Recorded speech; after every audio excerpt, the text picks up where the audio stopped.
Hello everyone, welcome to the Regret&ReverieGaming channel. Today, we're going to be trying something new, something a little more bite-sized than our usual podcast.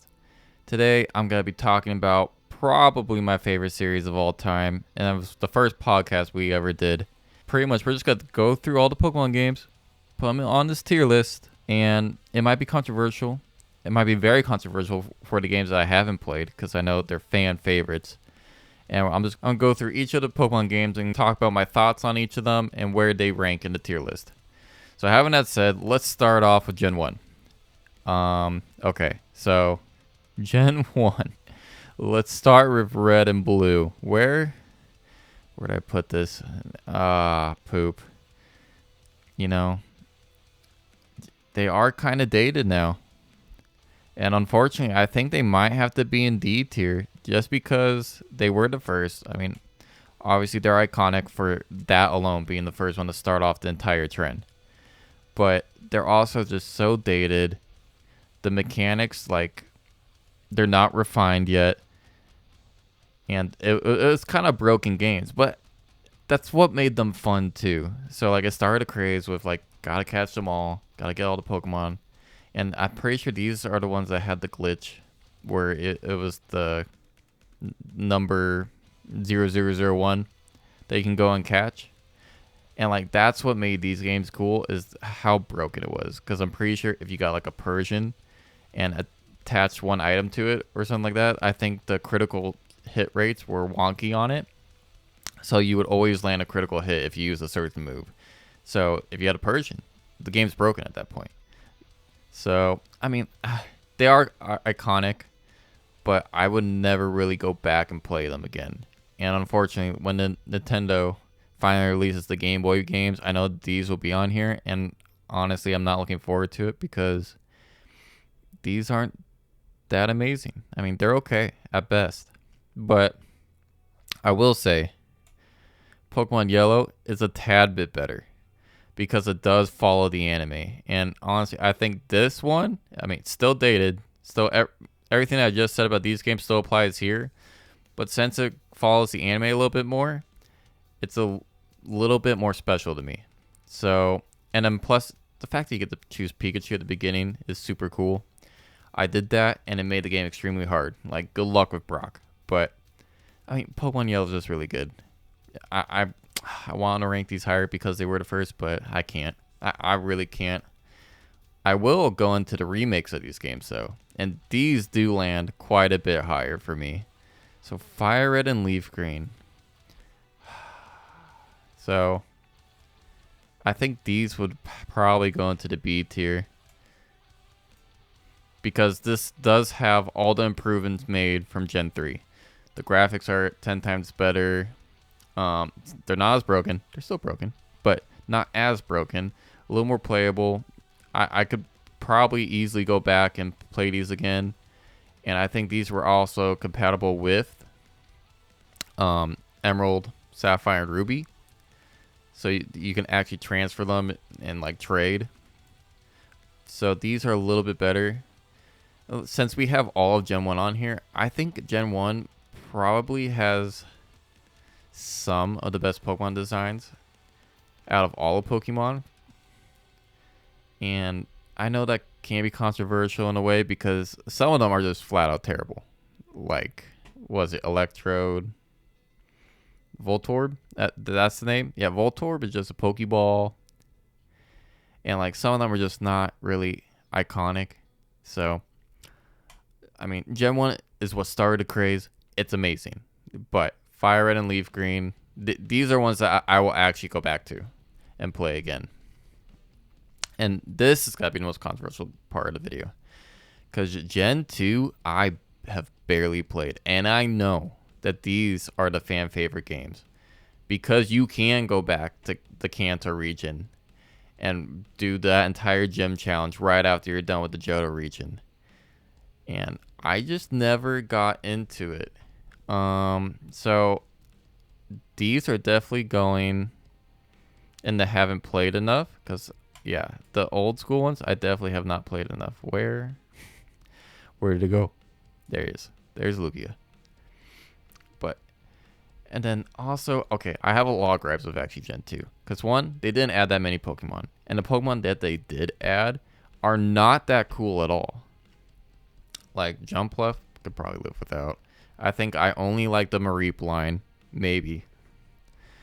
I mean, okay, I take that back. The starters are pretty sick. I love all the starters. I think for alligators, super sick. And then not Tyranitar. Wait, did Tyranitar come in here? No. Typhlosion. Getting the T's mixed up. Typhlosion's one of the best starters ever. So, in that right, these are pretty good. And these I haven't played enough either. The remakes, I know that these are like the best remakes of all time. And like, I want to give it the A tier because I know that they are the best remakes, but I can't because I haven't played it too much. I did play these a lot more than the originals, but still not enough. I think I could safely put them in the B tier. I could safely do that. So they are still pretty good, but it's not as good as I want them to be. So everything I said about Gen 2 still applies with these remakes. Is that the Pokemon that they added isn't that great. I guess the reason why these are so good is because these are technically Gen 4 games, Gen 4 remakes, and Gen 4 is when the series got modernized and it made, I mean, it's pretty much what Pokemon is today. Gen 4 overhauled the system, the graphics were good, and having that said, with the overhauled mechanics and the Gen 4 split, that really made these remakes amazing. And it made Gen 2 and even Gen 1 that much better. So, these are pretty good in their own right. But I just need to go back and play them again. Unfortunately, they're like $100 now. So, we're going to have a hard time trying to play those. But the next games. Alright, now this is where we get into familiar territory. I love Gen 3. And I think, oh my god, like Ruby and Sapphire, these are so, like, these are the best legendaries ever. Like, probably.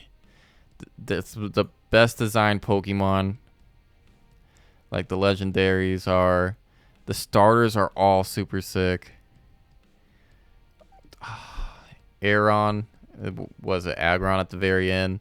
The pseudo legendaries are super cool. Flygon is amazing. Even the movies, like the Deoxys movie and everything. Oh, the event. Oh, Gen 3 is just so good. But where would I put this? I'm not putting it in C because obviously I like these a lot. But how good were they really? I think. All right. Ruby and Sapphire are both B tier. Like, they're really good, but the one that's amazing is Emerald. By far, Emerald is the best out of the three. Rayquaza is the sickest Pokemon of all time, by far. And I really liked, I don't know if this is true, but for me, when I played it originally, Emerald was a lot harder than any game that came before. Like, there's a difficulty spike, which I actually enjoy. Like, Pokemon games are a lot more enjoyable when they're a little more difficult. And that's probably why a lot of people don't like Let's Go Eevee and Pikachu. Which, like, these were good in their own right for what they were trying to do. They just weren't hard at all.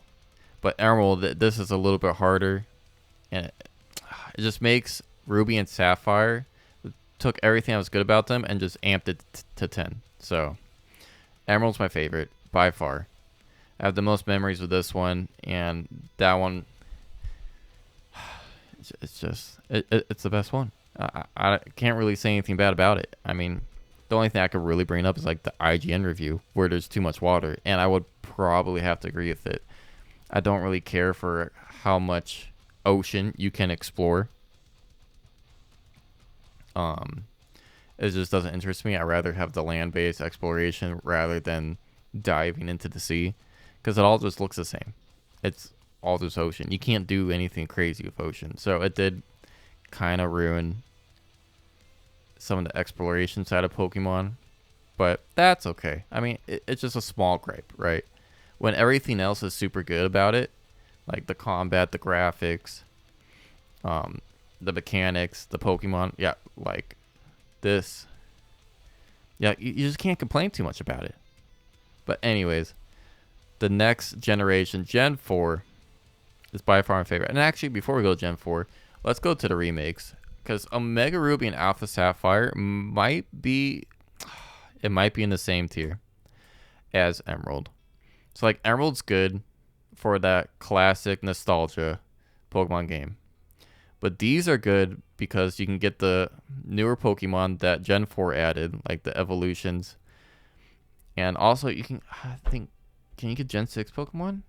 I don't know, but the post game for these are amazing. The Delta episode where you can finally go and get the Deoxys without an event, like that alone makes these really good. And I know on the internet there's a lot of debate whether these are good or not, and I personally just don't understand it at all. Like, these are near perfect remakes, and I personally like the graphic style, the art style that they took. The what is this called? The primal forms. The primal forms of both Kyogre and Groudon are super cool. And this is where they also have Mega Evolutions. And that just makes the game so much better. Like, Mega Evolutions was probably the best mechanic that they've ever done. And I don't know why they took them out. I mean, I understand they're trying to keep it fresh. But at this point, just give every Pokemon a Mega Evolution. Because it was by far the most popular mechanic. And definitely the coolest. So, I don't know. I think these remakes did everything right. These were literally perfect. And unfortunately, unlike the Gen 4 remakes, the Gen 4 remakes don't even compare to these. And I'm only bringing it up because I don't even think they're on this list. Yeah, no, they're not. So, the Gen 4 remakes we'll talk about them in 2 seconds. But, alright, Gen 4. Okay. Diamond and Pearl. After replaying them, this is really sad because these are definitely my favorite games, but they go in the B tier because the Pokédex is god awful for Diamond and Pearl. I wish it was so much better, but it's just not. The fact that you can only have access to Ponyta as a fire type if you didn't pick Chimchar as your starter is really crazy. Like, it really limits you in team building. You're limited in options, and they just limit you from even the evolutions that they added into the game, which is really upsetting because some of the evolutions that they added in are awesome, like Liscor, Rhyperior, Electivire. Like, all those are super cool, and you really can't get them until post game, and that's when Platinum comes in and it changes things. You can actually acquire some of these, and this game fixed the fire type issue by adding in Houndoom, a little bit more variety. So honestly, this is one of the S tier games, and this is pretty normal because Gen 4 in general revolutionized Pokemon, and I said that with the Gen 3 games, but Gen 4 included the special split, so I'm pretty sure, I might be wrong on this, but they finally divided special attack and special defense and defense. Instead of looping both of those under the attack and defense category, they finally got split, and that created special attack moves and normal attack moves, and it created more variety, and now that's what's making Pokemon competitive today. And it's all thanks to Gen 4, honestly. Like, they just took those extra steps, and now Pokemon is the way it is because of these games. But Platinum is definitely an S tier game. They added in the Giratina, the Distortion World, and made the story a little bit better. The story's still not great. And honestly, with all these Pokemon games listed here, they're all pretty bland in terms of story. I understand these are for kids, so it's not like the biggest issue ever. And honestly, when I was a kid, I didn't care about the story. I was clicking A rapidly to get to the next part, to the next gym. So I understand. But that's when Gen 5 comes in, and it definitely changes that. Gen 5 actually added a story. But where would I put Gen 5? Gen 5's really good. And looking at this list, I think I need to start rearranging some of it because, I mean, there's definitely, I mean, there doesn't have to be a lot of games in here, but, okay. I think Gen 5 is probably A tier. Because they did a lot of things right with this as well. They finally animated the sprites, which was super cool. And then also they limit you to only use the new Pokemon at first. And this was the generation where they added the most new designs ever. I understand that not all of them are really good. Like some of them were pretty bad. But over the years, I've grown to like the trash bag and the ice cream cone. Like they're really not that bad now. And we got some really good designs as well. And I don't know what they were thinking with black and white, but I liked how much darker like the approach to these games were, both in terms of story, and even the Pokemon design just seemed darker. It just didn't seem as childish and a little more gothic. Is that the word to say? But these were just better in general. So yeah, I think A tier is definitely a good spot to put them because they do limit you in the Pokemon and just make you play a certain way, and I really like that. And even when I was a kid, I liked being cut off from my old Pokemon because it forced me to use the new one. And then finally, like post game, you can get the old ones that from your past game, and then you're like, oh, okay, now I can tackle the post game content with my old teams if I want, but at that point, you don't really want to because you've grown attached to the new ones. So these were super cool. And then N is probably one of the coolest characters ever. And just the entire fight with him and the legendaries, everything about these were so good. I just really love those designs. I think those were... Gen 5 has to have some of the best Pokemon designs ever. And then now we're going to go into the sequels. So unfortunately, I have both of them now, and I haven't played either of them too much, and it's really sad to say because I've heard that the post game on these is the best post game of any Pokemon game. So that's why I am going to make time in my very busy schedule to go and play these games. Which one? I'm not sure yet, but I've only heard amazing things about Black version and White version 2, the sequels. But I can't really rate them when I haven't played them too much. So having that said, I'm going to go on to... What's the next games in the series? X and Y? Okay, now... Honestly, these are mediocre. I love the shift into the 3D for the 3DS style. I thought it looked super good. And honestly, I think the 3DS style looks better than the Switch style that they include in Sword and Shield. I thought that if they just kept the art style from the 3DS games and up-resed it to Sword and Shield, it would look amazing. But I don't know why they didn't. In terms of like Pokemon designs, like they're pretty good. There's only like a couple like really fantastic designs that everyone loves from this generation. Like Aegislash is amazing, and then it's same with Greninja. Like everything else was just kind of bland. The story was only meh. The environments were pretty cool, but I don't know, the gyms were kind of meh. Like just everything was just okay. Like these are debatable to go up to the B tier, but just thinking about it, I just don't have an attachment to these games. The only thing I do really love about them is that they did add Mega Evolutions. But the remakes score a little bit higher because Gen 3 is just a better game in general, and it has the Mega Evolutions. So yeah, X and Y are just okay. It's kind of sad to say, but I'm just going to put in the C tier. And then the next generation, okay. Now this, I love. Okay, I'm going to start with the ones I actually love. I love Ultra Sun and Ultra Moon. These are extremely hard. I thought they were extremely hard. The difficulty spiked. Ultra Necrozma is near impossible. You have to toxic stall it. I don't think there's any other option that actually works. And I appreciated the challenge. And I liked the fact that Sun and Moon try to modernize the gameplay and got rid of the gyms and spice it up with the trials. And I like pretty much most of the designs that they added in, like even the Alolan variants. Like Alolan Raichu looks amazing. And I like the psychic typing added to it.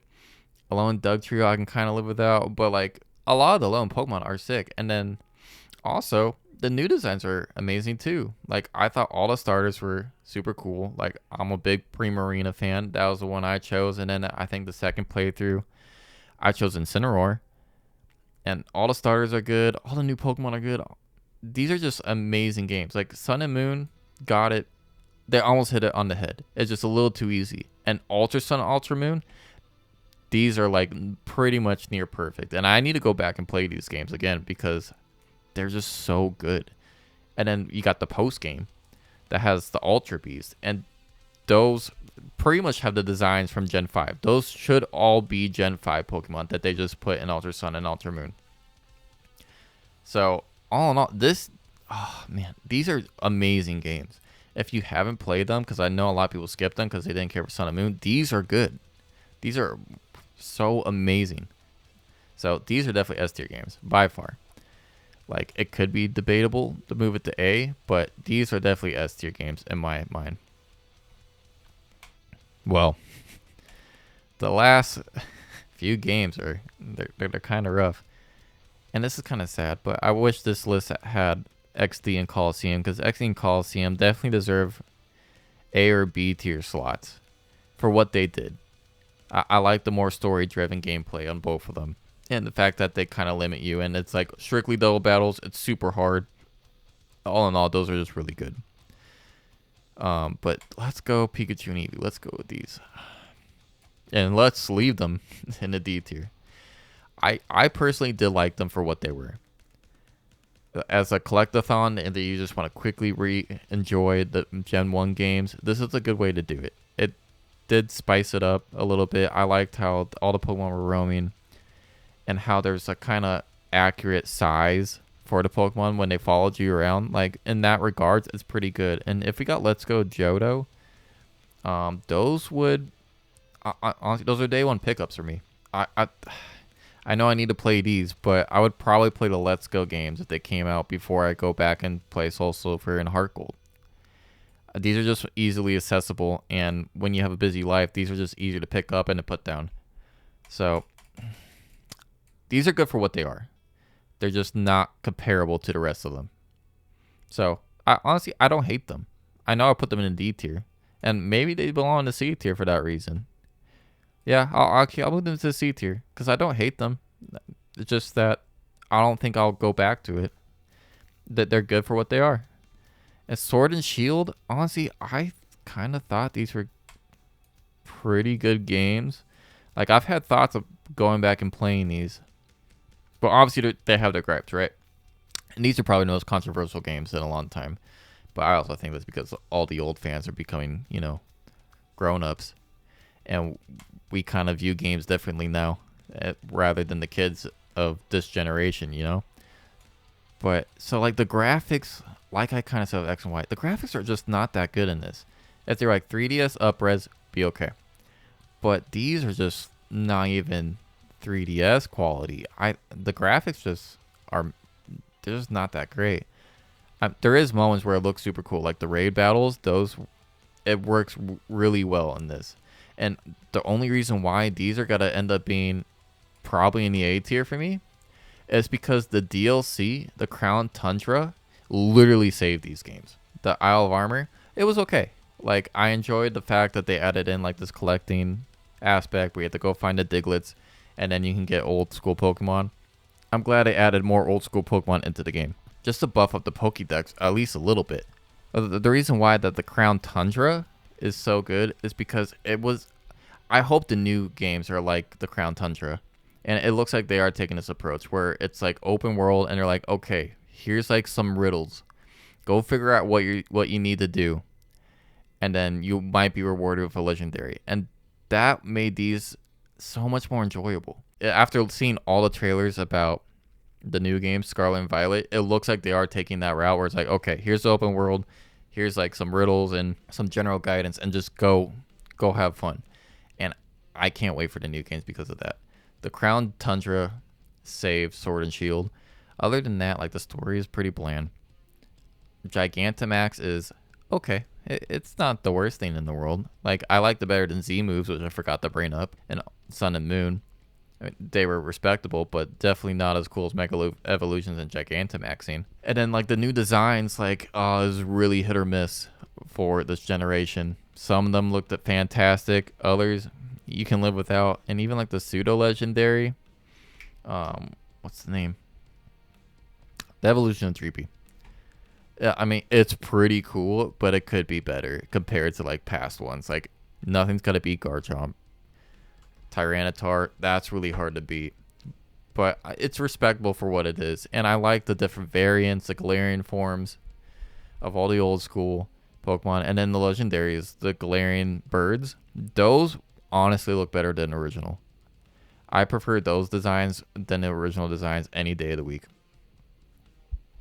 So this is my final tier list.